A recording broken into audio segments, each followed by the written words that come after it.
All right. So thank you everyone for joining another seminar. It is a great pleasure to have again two speakers today.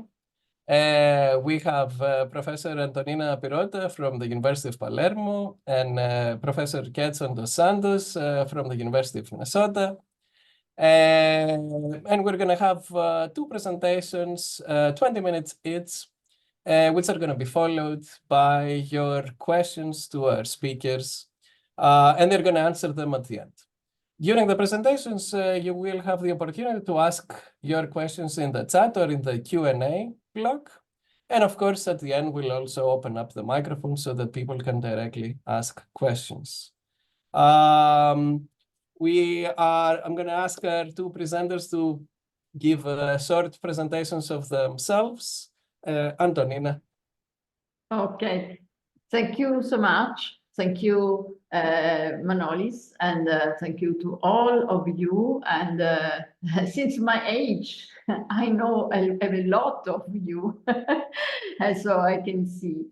And just, you know, I'm teaching structural mechanics at the University of Palermo, and I'm involved in F.EMI activities so much, and I really appreciate this kind invitation to give me the opportunity to talk about innovative monitoring through operational modal analysis. I will try to share my monitor. I hope is this.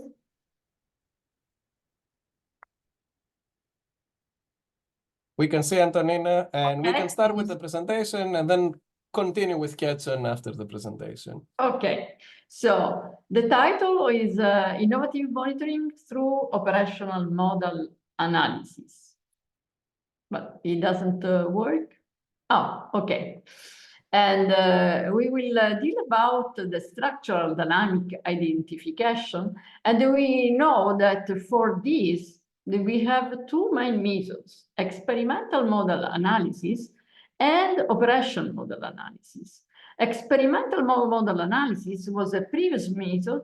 And of course, you know the force, the artificial force, and you record also the response, the output. So you know input and output.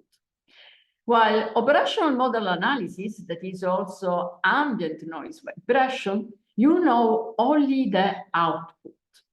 And in my opinion, operational modal analysis is the leading way for monitoring. It's quick and cheap, and is a very wonderful testing procedures. And also, the most important thing that you don't have to interrupt the functionality of the structure. This is, for us, is very important. Of course, in any method, we have advantages and disadvantages. So, for instance, for experimental model analysis, it's very strong because you can evaluate in a very clear way the transfer function as the ratio between the output, the structure response, and the force that you record in frequency domain both. And so you can use also this for identification of nonlinear structural behavior. While the advantages of the operational modal analysis, as I already told you, is very quick and cheap, and you don't have to interrupt the structure functionality. The disadvantages of both methods are, for instance, that for experimental modal analysis, you have to interrupt the structure functionality, and while for the operational modal analysis, you have this assumption. This is a system, the linearity of the system.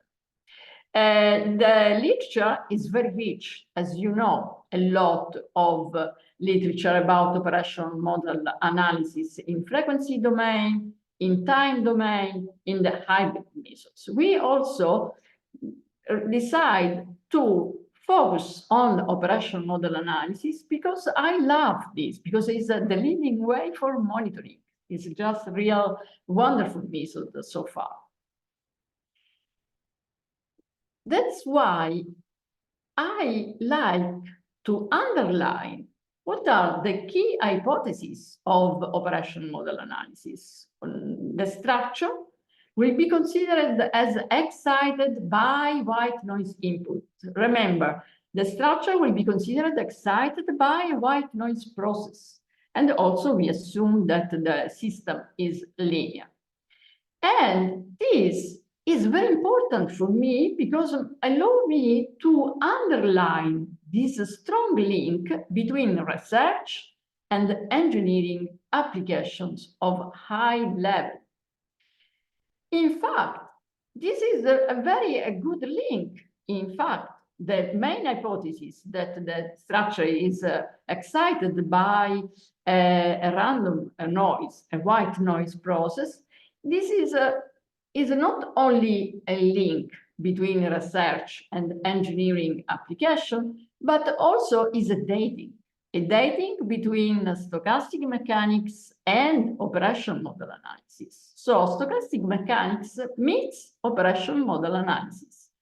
And this is totally true because if you have a structure that is excited by a random noise, as you know, the response, the structure response will be a random noise as well, a random process as well. So to characterize the structure response, you need stochastics descriptors to characterize this structure response. And if you consider these stochastic descriptors, the well common used is just the power spectral density function. It's very common to find out the power spectral density function considering the Welsh method. There is not so easy method, but by the way, this is the common way. So you record the signal, then you apply the Welsh method, and so you have the power spectral density function, of course, in frequency domain. And so far, this is a normal dating, but we deserve spatial dating. So for looking for spatial dating, if we just consider also the analysis in time domain, we have another dating, another meeting, a very important meeting. An Hilbert transform meets operation model analysis.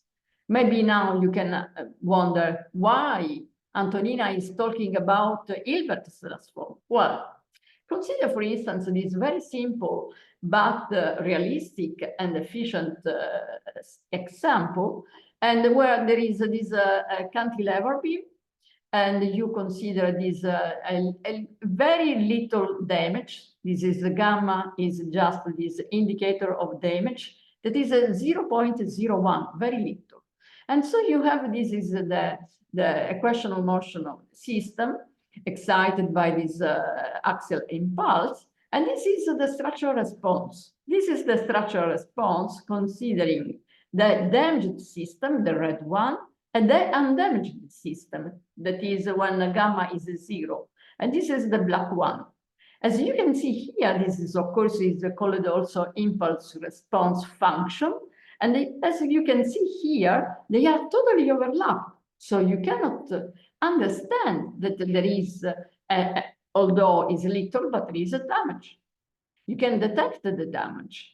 So maybe you can think, what about in frequency domain? Well, if you look at the frequency response function, you will see that they are both overlapping. So the undamaged system is in frequency domain is overlapping the damaged system response, as you can see here.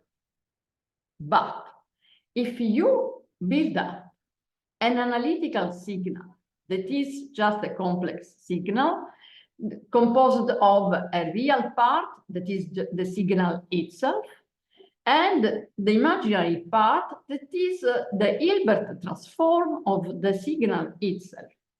If you realize this analytical signal, then, considering, of course, this Hilbert transform, then you can write this complex signal in polar form.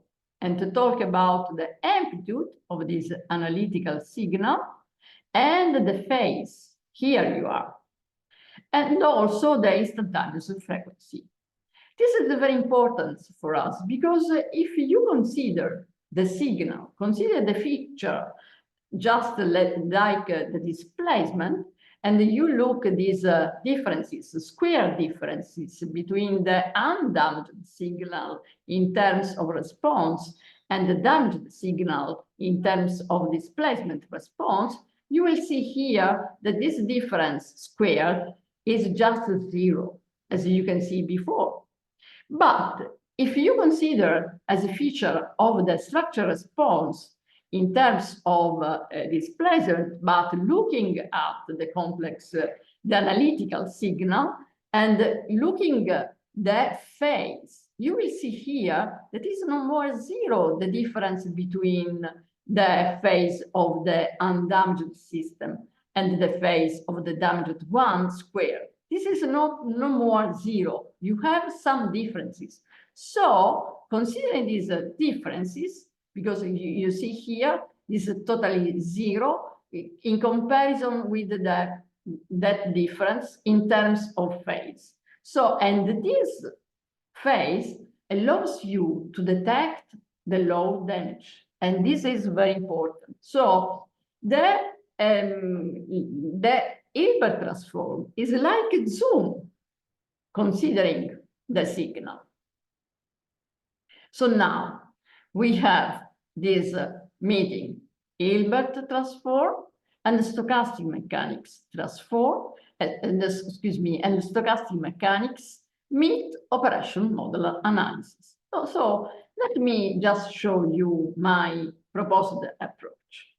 Since we are talking about in stochastic mechanics and Hilbert transform operates in time domain, let me choose as a statistical descriptor the correlation function and no more the power spectral density function. So you know this is just the evaluation of the correlation function, and with the method is described in these steps. Indeed, this is the previous my method, that is a hybrid method.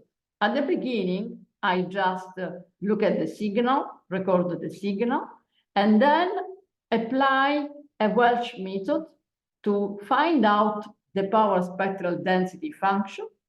After that, using some filters, I just use the inverse Fourier transform of the power spectral density function to find out the correlation function. Then apply the Hilbert transform to find out the analytical signal. And so in this way to reach the evaluation of the frequencies, of the damping ratios and modal shapes. But this was my previous approach. And I didn't like so much because this Welch method, power spectral density function, considering the Welch method, is not so easy, it's not so user-friendly. And I would like to take out this evaluation not user-friendly, just to leave a method just very user-friendly. And I, in some sense, succeed. So let me show you the steps. This is the new approach. And so you start, of course, recording the signal. Then you apply a quick Fourier transform of this signal, very sharp and very rough, by the way, just to get the peaks for the frequencies. So you can just consider some filters. And so you can evaluate the correlation function of the signal and the correlation function of the filtered signals around the main frequencies. So you can get the modal shapes. And then once you get the modal shapes, you will get the correlation function in modal space that allows you a very well-behaved Hilbert transform to get the analytical signal to find out the dynamic characteristics. But let me show you step by step. Follow me. So the first goal, consider just the modal shapes. So you acquire the signal, you evaluate a Fourier transform to have the main peaks. And so you choose the filters around these main peaks.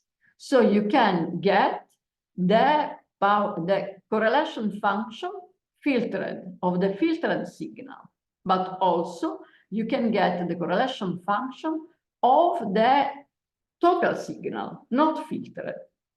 So far you have both correlation function of the filtered signal and the correlation function of all signal. Then you consider this ratio, considering the correlation function of the filtered signal, and this ratio gives you back the model shapes. And we can do an application. I see maybe I will go quickly because this is a very simple application. And we do this application from an experimental point of view and also numerical point of view. An experimental test, consider the hammer test, so you can get a very strong transfer function. And this is just my experimental setup. And so you know the dynamic characteristic very quickly and very clear. So now you have the signal response, and you apply the first steps of the method, so the Fourier transform, this ratio, and give you back the wonderful mode shapes. The comparison with the results through our proposed method and the results of just the numerical test or the experimental test are very, very good and an excellent match between them. So we are totally satisfied about that. So we continue. And then once you have find out the model shapes and you have already determined the correlation function of the total signal, you can find out by just this simple formulation, you can find out the correlation function in model space. So you can get the components of this principal diagonal of the correlation function matrix. And these components are monocomponents. So they are a very well behaved Hilbert transform. And so we can consider the analytical signal of the correlation function of in modal space, the members of this principal diagonal. So you have this, and this is just the analytical signal. But since the system is excited by a white noise, you know the shape of the correlation function, and so you can get this. And this is very simple, because once you know the shape, you can understand that the phase give you back the instantaneous frequencies by just considering the first derivative of the phase with respect to time divided by 2 pi. And this is just the frequency. Then, considering the amplitude, and if you plot the amplitude in the logarithm scale, then once you know the frequency, you can get this slope, called this slope Bj. And from this slope, you can get the damping ratios. Results are excellent, as you can see here. Consider the same example that before, but also the results in terms of the displacement function in time domain. This is acceleration function in time domain, considering all characteristics determined by experimental tests, by the proposed approach, and also other common methods. So, in my opinion, I reach 2 main aspects. One is just that I avoid black box. Because when you use, for instance, stochastic subspace identification, it's very complicated. Duane Brinker writes in his paper, the technique involves several steps of mysterious mathematics, very difficult for people with a classical background in structural dynamics like us. For instance, block-uncle matrix and so forward. And another important aspect, in my opinion, is that this approach is very user-friendly and may be used by people who have little to no knowledge of signal processing. Because if you consider, for instance, the Welch method is very complicated for people that they don't know signal processing, because you have to choose the length of the window and also the thickness of the overlapping of these windows. So it's very complicated. I use also this method for historical building, not only for just a numerical example, very simple, but real buildings, like this one that is just the Chiaramonte Palace in Palermo. The rectorate place, come in Palermo and visit this wonderful historical building, but we have so many. And results are totally clear, totally wonderful, because we just do this test in this historical building. We did this test a lot of years ago, so we have a lot of records of the signal, and we apply our method, and we find out just wonderful results that maybe you can see here, that totally coincides with the previous results with very hard and difficult methods. So a novel user-friendly procedure based on applying the Hilbert transform to obtain the analytical signal of the ambient response in terms of the correlation function has been proposed.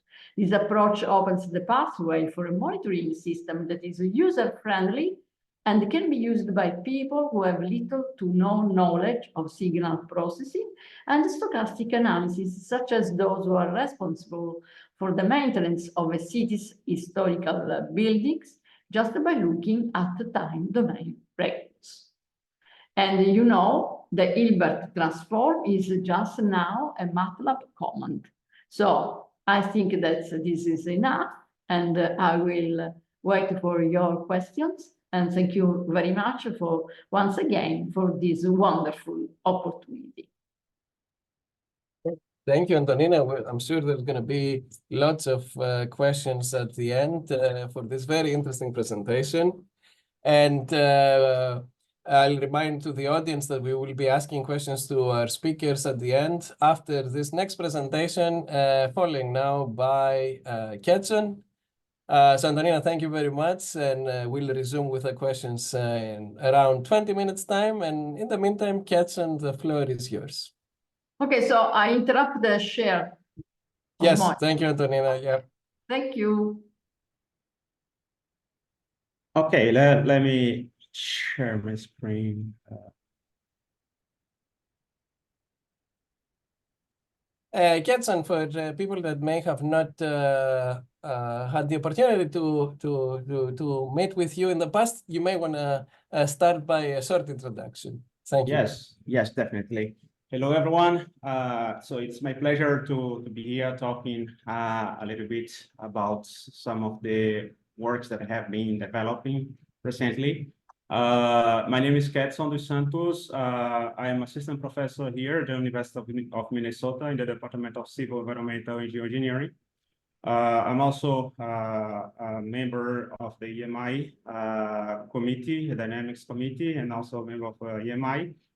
And by the way, I'd like to take this opportunity also to invite you to attend our mini symposium on computational methods for stochastic engineering dynamics. We are organizing at F.EMI, so everybody's invited to come to see all the presentations.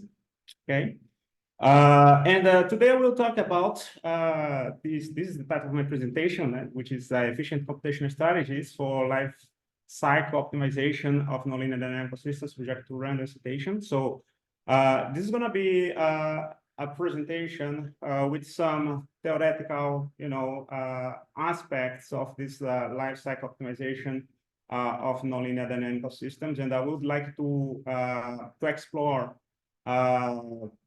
concepts, let's say, that are related to the propagation of uncertainties in nonlinear dynamical systems, and then I will go to the formulation that I have been working with, and also to all the tools that we have been using to facilitate, to accelerate the solutions of the optimization problems that we are working with. So this is the outline of the presentation. I will begin with a brief overview about uncertainty propagation engineering dynamics, where we talk about pretty much about the relationship between the Monte Carlo simulation and the use of approximating some analytical methods. And then I will talk about this life cycle performance of dynamical systems, where we pretty much talk about the mathematical formulation. I will introduce the problem, the optimization problem that I'm talking about here, and some strategies to solve this problem. Okay.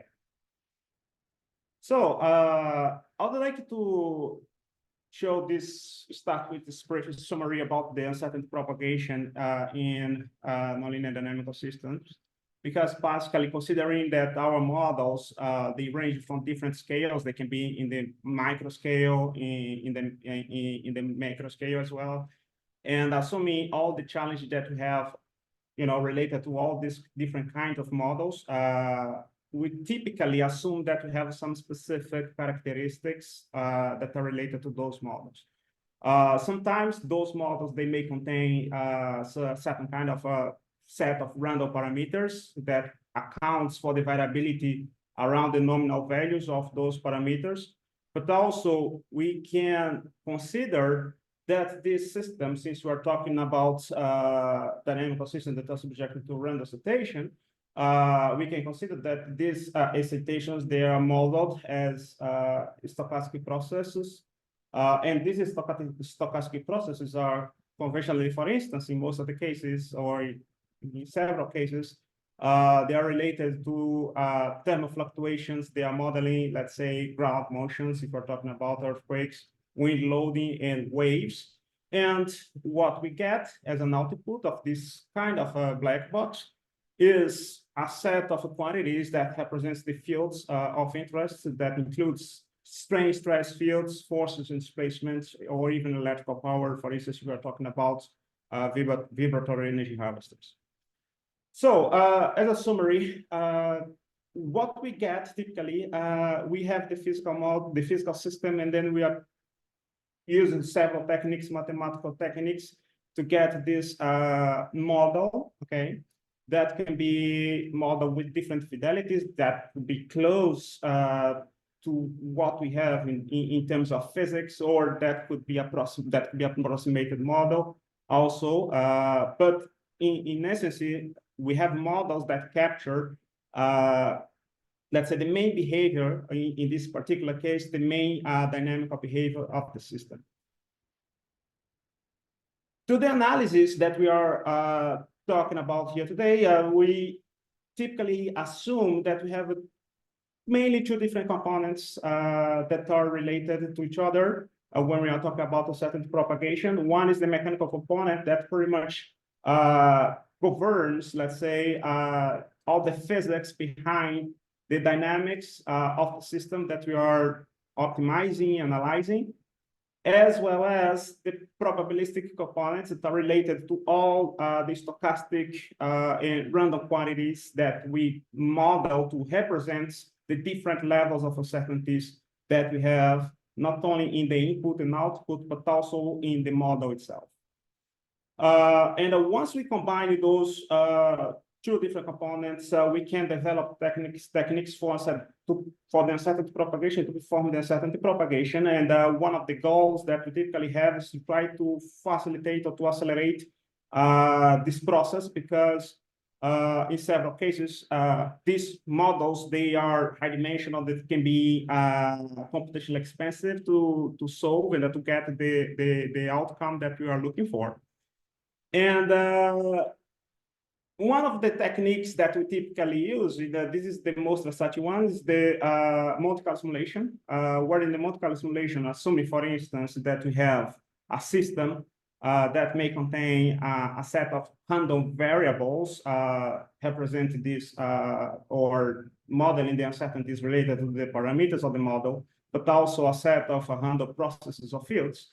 We typically perform this loop of multi-call simulation to solve the governing equation several times and to get the response of the system such that we can estimate moments. We can, for instance, approximate the probability density function, for instance, using kernel density estimation techniques, or even if we are interested in computing the probability of failure, we can use the data that we get from multi-call simulation. However, one of the main drawbacks of multi-call simulation is that we have this relationship between accuracy and the amount of simulations that are necessary to get a certain outcome or to estimate some specific quantity with certain level of confidence. But also when we are talking about solving, let's say, a computationally expensive model several times, this becomes computationally expensive as well. And this is something that we don't wish, in particular, if we're talking about the solution of optimization problems. Some strategies that people have been using to try to not only to accelerate the simulations or not only to accelerate, let's say, the estimation of the statistical quantities with some level of confidence.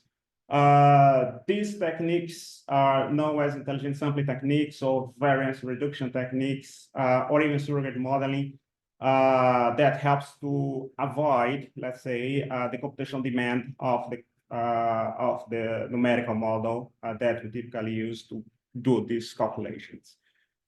Alternatively to these multi-call simulations that, as I told you before, this is something that is not so attractive, in particular for optimization approaches. We have this set of approximative analytical methods that are more computationally efficient, and I will show with some results some of the advantages that we get when we are using these approximative analytical methods.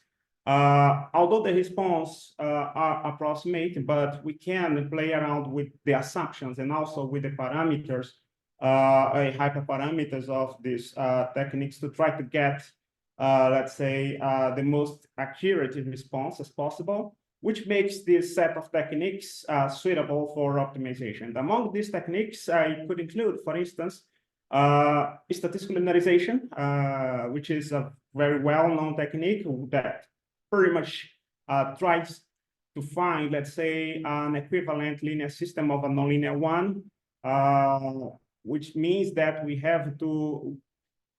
ended up actually in approximating the response of the system by a Gaussian process.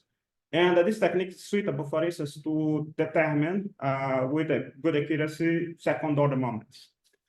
We also have other techniques such as the stochastic averaging that's very much trying to use the Markovian approximation to determine a stochastic differential equation that is typically associated to two partial differential equations that are used to determine the evolution, let's say, of the probability content of the underlying stochastic process that we are modeling. And we have the Winnipeg integral technique, which is one of the most recent techniques that have been developed by Professor Koyunzoglu, where basically we are looking for the path that minimizes an stochastic action, and that we can use this information to estimate or to approximate the joint probability density function of a nonlinear dynamical system subject to stochastic excitation. So this is a summary of the techniques that we have available, although we have much more out there, but these are some of the main ones that people have been developing a lot of, novel works related to them. So we have this summary about these techniques. We know that we can use these approximated techniques because of the computational advantage that we could have. In particular, we are talking about of the application of such techniques in a optimization scheme. And I would like to start, let's say, with the description of the problem that I will tackle here. So we start with this system, okay, which is basically a multi-degree of freedom system. That's modeled as this is an oscillator possessing this governing equation here, which is a governing equation that has a nonlinear term that represents the nonlinearities in the dissipative forces, but also in the restoring forces. We assume that the system is subjected to a random excitation. As you can see, we have this set of parameters in this equation. We have this function g that represents these nonlinearities. We have a set of parameters which is given by this letter phi. This function also can be time dependent, okay? And we have an excitation that is a realization of a stochastic process. And what we are looking for here is to try to find the optimal parameters of this system such that we can maximize the performance, which is equivalent to minimize the expected losses, in particular the expected losses over the entire life cycle of this structural system. Therefore, roughly speaking, the optimization problem that we have to solve is this one. We have to find a set of parameters that minimizes a certain function, okay, which is something that we have to determine. We have to describe which function is this one. What this function represents, let's say, is the life cycle. It can be the life cycle monetary loss that's pretty much determined by the costs to manufacture a certain system, to operate a certain system, to maintain, to repair, and to replace in case we have, let's say, a catastrophic failure that we have to replace everything, okay? So we have theoretically this form. So we have to determine which is this function, who is this function f of phi. And this is something that we're gonna do right now. So starting with the system we have. So we have this set of variables. We have the response of the system, which is basically written here in purple. We have a set of parameters in red. We have a variable, a time variable that accounts for potential time variability of this function. And we have the excitation, which is written here in blue. The function that we are looking for is a function of cost for the different demands that represents the different limit states that the system could cross, let's say, over the entire life cycle. This function is a function that measures this cost. Is a real valued function of random variables in processes. And the random quantities that we're gonna consider at this point, although this is something that can be expanded, is basically the set of parameters that could be random, and the quantity marked here as intensity measure, which is basically the magnitude of the stochastic process modeling the excitation of this system. So these are the quantities we have, and basically what we want to do is to use the approximating methods to determine the sum of these quantities, in particular the response, the stochastic response of the system, here represented by the statistical moments, assuming that we can have enough statistical moments to have a full representation of a given random variable, for instance.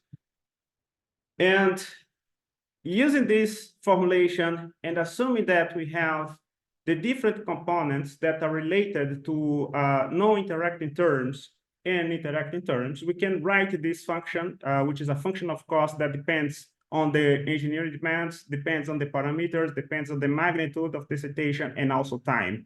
And we can have these non-interacting terms, these interacting terms, mainly, for instance, if we're talking about multi-hazards, we could also include in the formulation those interacting hazards and how they account to the overall cost that we have for one specific scenario. So this function C is basically a function that is useful for a single scenario. If you go forward, basically, we can determine this function here, which is basically a function of the initial loss, plus this other set of function that represents the cost that comes from the consequences of the excitation. If you write this function this way, we can take the expectation, and what we are trying to do is to minimize the expectation of this cost function that takes into account not only the number of degrees of freedom of the system, but also all these cost components that are contributing to the total expected cost.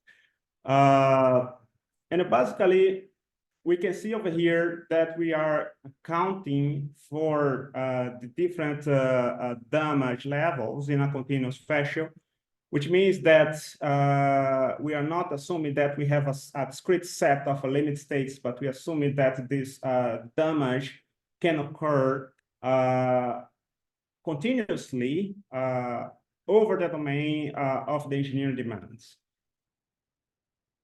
Another component of this function here is the occurrence of these excitation events. Basically, the excitation events are determined by two distinct time domains. Let's say one time domain is the domain of the excitation event itself that starts, for instance, at a given time instance plus the duration of this event. And also we have the life cycle that accounts for the different occurrence of excitation events over this longer period. So we have to take into account both quantities. One, to determine, for instance, the probability and the frequency that an oscillator will cross a certain limit states during the occurrence of the excitation event, but also have to take into account the different occurrence of these excitation events. But this is something that we can include here. And we could also add some extra information about the uncertainty that we have about the duration of this excitation event as well. But this is something that could make this model more sophisticated. If you assume that the occurrence, the number of occurrences of excitation events over the entire life cycle is modeled by a Poisson random variable, is modeled as a Poisson variable, random variable, we can use the Poisson distribution. We can take the expectation of these events over the entire life cycle, and then we can end up with a term that represents not only the rate of occurrence of this event over the entire life cycle, but also it takes into account the fact that I have to bring these costs to present value, and this is why we have to use this lambda term, which is basically the term that brings the cost to the present value, okay, which is a quantity that is used here. Once we get all those quantities, we have to define this function inside of the integral, which is basically a function that accounts for the different incremental contributions to the cost associated to damage, as well as the number of crosses. So if you take those two quantities into account, we can combine them together. We can place this quantity back in the model. And here you can use the approximated semi-analytical methods, in particular, if you're using statistical linearization, and if you're assuming that the response is approximately Gaussian, we can make this assumption. We can use this formulation to determine the crossing rate that is useful to determine the frequency that a certain oscillator will cross a certain limit state during an excitation event. Once we get this formulation here, so we have the formulation that accounts for all these characteristics of the behavior of oscillator when it is subjected to a random excitation during the occurrence of these excitation events. and accounting for the damage that are represented by these cost functions, as well as the manufacturing, which is represented by this initial summation here, we can develop now an optimization problem. Basically, what we are trying to do is to find a set of parameters like the stiffness or damping of a certain oscillator that minimizes this cost, okay? And to solve this problem, we have some challenges. And one of the challenges is the computational demand.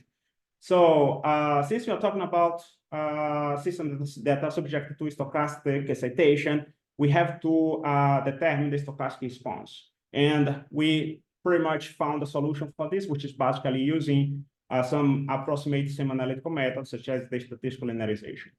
The second one is the computational demand to evaluate this cost function that you see on the top. Since we have this multidimensional function, evaluate this function, just these functions, is not a simple task.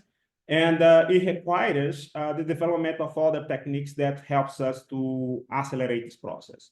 And one of the things that we can do is to assume that we are taking expectations, as you can see here, so we can get all these quantities, we can combine them, and we can write them in terms of expectations. And since we have expectations, what is interesting here is that a term like this one that accounts for the costs associated to the excitation events, we can determine this expectation using the arbitrary polynomial case expansion, okay? Why the arbitrary polynomial case expansion? Because it is flexible enough to assume that we don't need to have a previous knowledge about the probability density function of the intensity measure, which is a quantity that measures the magnitude of the excitation. And using this polynomial case expansion, where these functions P are orthogonal polynomials, we can, in fact, determine and estimate this expectation using these two distinct formulas, let's say. Once you get the expansion, the coefficients of the expansion, they have a statistical meaning. This is what is interesting in the polynomial case expansion, because we can take advantage of this statistical meaning to estimate, for instance, quantities such as the expectation for certain function of random variables, but also the variance of this function. And then we can here right now our cost function in this way, as you can see in the bottom. Now, in terms of these coefficients of the polynomial case expansion. And just to give you a reference example, let's imagine that we have this multi-degree of freedom oscillator, which is an oscillator with cubic nonlinearity. So this is wrong here. So this is a cubic nonlinearity in both damping and stiffness. And the intensity measure is the intensity of a white noise excitation, okay? And we are assuming that this quantity has a log normal distribution. Let's assume that the design variables here are the stiffnesses of the system, and that the initial cost for this function is represented by this function ki over 4, and the cost related to the repair after the occurrence of a damage is given by this function here in the right.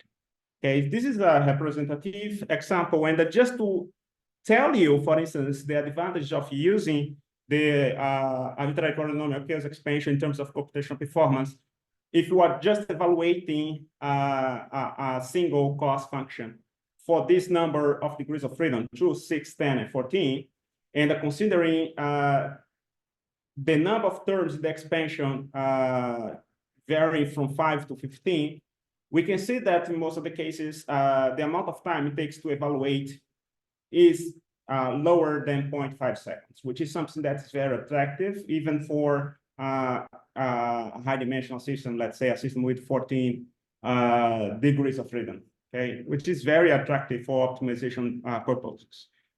But there is another thing that is very important, because since we are using this statistical linearization, the statistical linearization also has some relation, let's say, relation between the computational performance of the statistical linearization and the properties of the system, because this is a technique that uses a convergence approach to try to find the equivalent quantities. And you can see here in this graphic, which is very interesting, that, for instance, keeping the same quantity, the same value for the stiffnesses, if you have, let's say, very stiff structures, the times to evaluate the cost function is much lower than if you have a soft structure. So we solve this part, which is the computational demand, and now we have the local minima.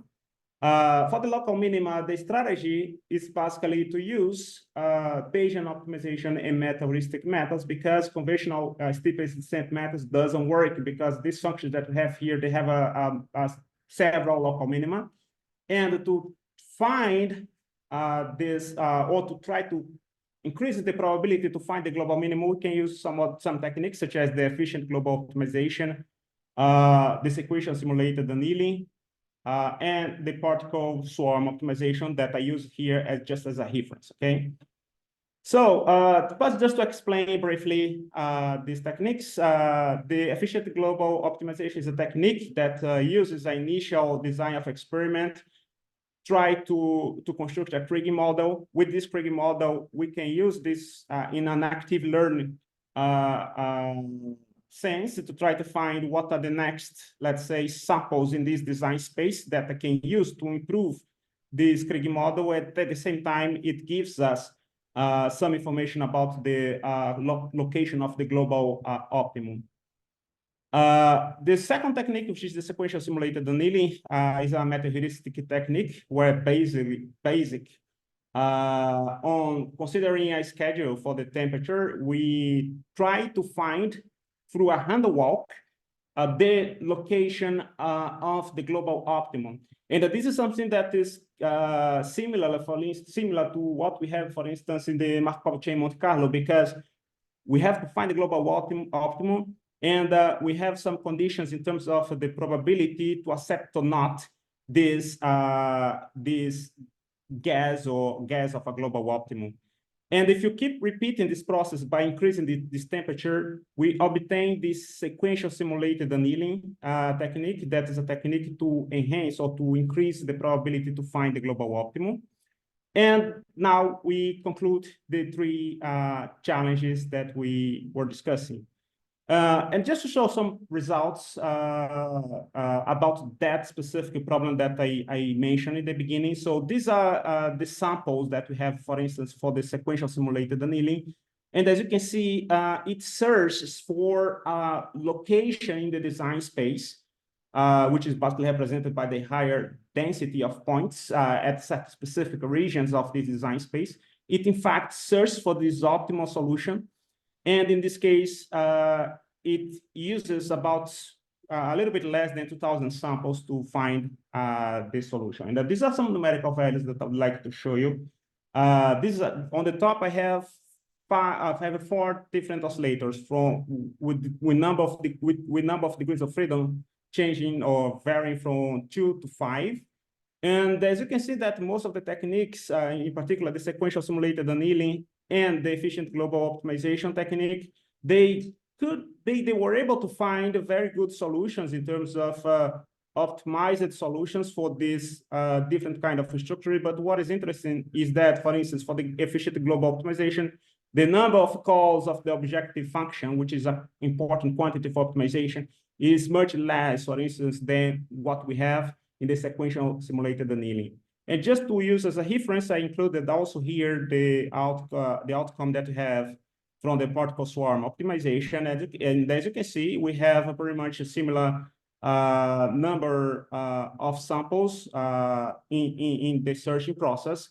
And we ended up with very, very similar solutions as demonstrated, for instance, by the value of the loss function.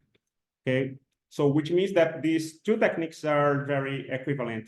So as a conclusion, we have this problem that we are working with, which is basically to try to optimize the performance of nonlinear oscillators subject to random excitation. Some of the challenges that we face are related mainly to the computational demand to estimate the stochastic response, as well as to evaluate the cost function. and to find the local and to find the global minimum, to avoiding the local minimum. And the solutions that we employ were the approximate and semi-analytical methods to estimate the stochastic response, the use of surrogate models, in particular, within the optimization embedded in our optimization scheme, and also stochastic optimization to try to find a global optimum of a function with multiple local minima. Okay, so this is a summary and the conclusions of the presentation. I'm open for questions. Thank you, Ketson. And now that we have completed both of these very interesting presentations, we'll welcome questions from our audience to our speakers. And I know that Antonina has a time constraint, so perhaps we should start with questions to Antonina. Thank you. Any questions to Antonina from our audience? I'm sure people are thinking, and so Antonina, I'm gonna start with a question. You mentioned the ease of use of the suggested method versus SSI methods or also FDD. Perhaps a problem with damage detection is that very often damage features like frequency are not very sensitive to damage. Could the method present some higher sensitivity in terms of damage that we wouldn't see on classic SSI methods providing frequency and damping ratio aspects?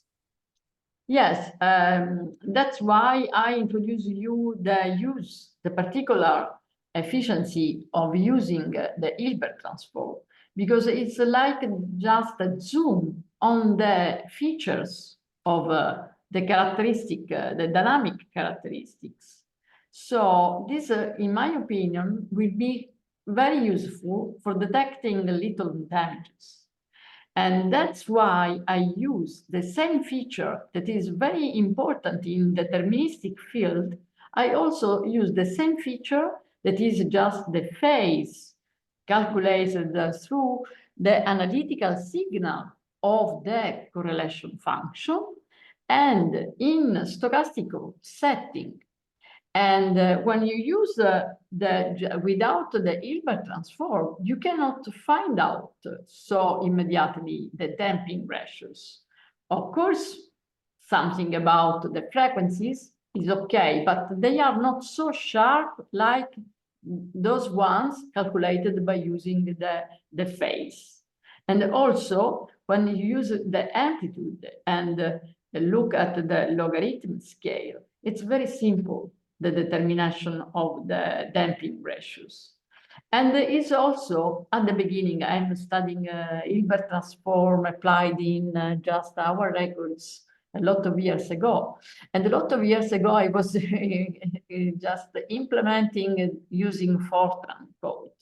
And so, believe me, very, very cumbersome just to implement an Hilbert transform. But now, since you can apply just push a button as regards in MATLAB code, just push a button as regards the Hilbert transform, this is very useful. And if you don't know anything about the stochastic mechanics, the Hilbert transform, the whatever you like, the results are good. Why? If you consider the Welsh method, if you just choose the duration window, the duration time of the window, and you change also the, the overlapping, results will be different. So you have to be a very specialist in signal processing. Mm. And perhaps the method also, as a consequence, has less sensitivity on perfect synchronization of signals. Yes. Okay. I just also did all a comparison with the other results, but we have two main aspects: the sensitivity and also the user-friendly.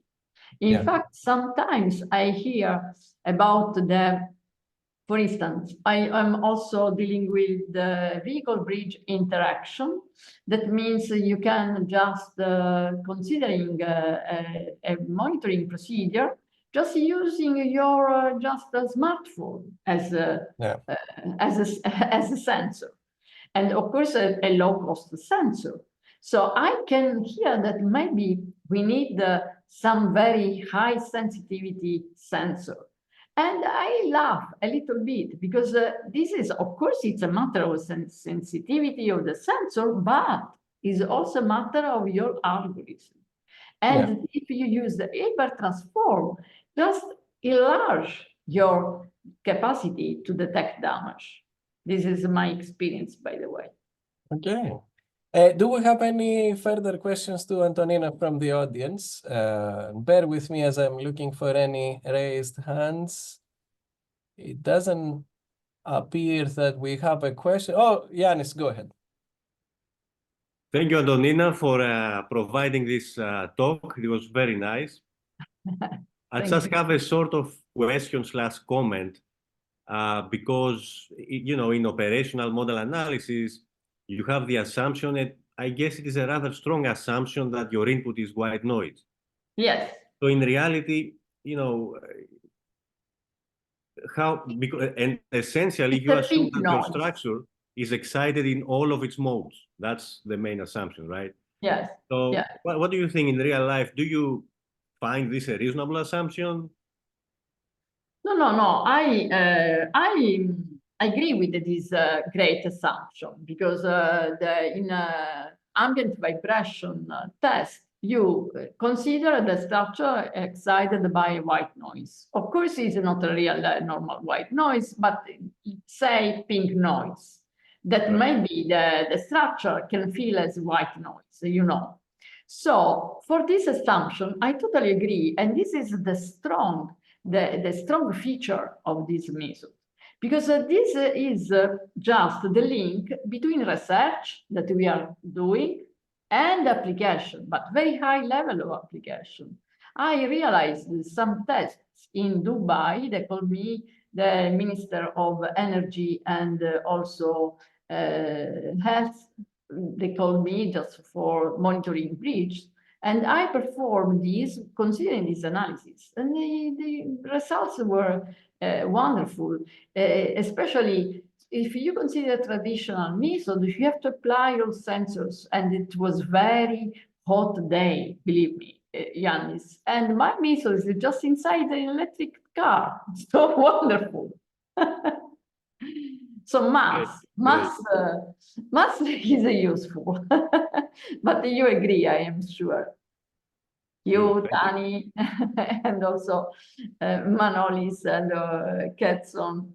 And it's always good, Antonina, to avoid being on a bridge for longer than you need to. Do we have any other questions for Antonina? Because Thank you. Antonina, we can dismiss you. Thank you very much for your time. You can stay with us, but I know that you have a commitment. Yes. So thank you very much, Antonina. We'll continue with questions from the audience to Ketson. I'm sorry, but you know, Thank you, Antonina, so very much. Thank you for the seminar. So now, any questions from our audience to Ketson? I don't see one, so I'm sure people are preparing some questions. Ketson, you've showed this you've showed methods. They show great potential.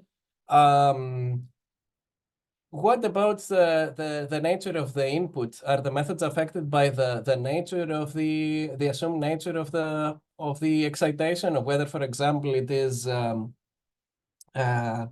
there is some variation with respect to time? You know, do you need stationarity, ergodicity for the assumed input, or? Yes, no, definitely. I think the idea is to have a kind of a generalized approach that could, you know, accept all these conditions. In particular, for instance, because the response of the system is it's estimated with all these techniques, these approximated techniques, and these techniques will dictate actually what we have in terms of estimation of costs after we include, let's say, more sophisticated models. And the idea is to have something that's more general as possible, such that, for instance, if you want to include something that's more sophisticated, you will be able to do that. The only thing that we have to assess is how it impacts or how it influences, let's say, the optimization process, because this is something that I already have in mind. For instance, if you have time variations of the probabilistic quantities, let's say that you are talking about some hazard that is subjected to climate change, and you have to take into account how the probability measure for that hazard change in a long term, not only in a short term. And also, we have to play around with this different scales. So we have to have this kind of a multi-scale analysis, but the idea is to have something more general. Yes. Yeah. Okay.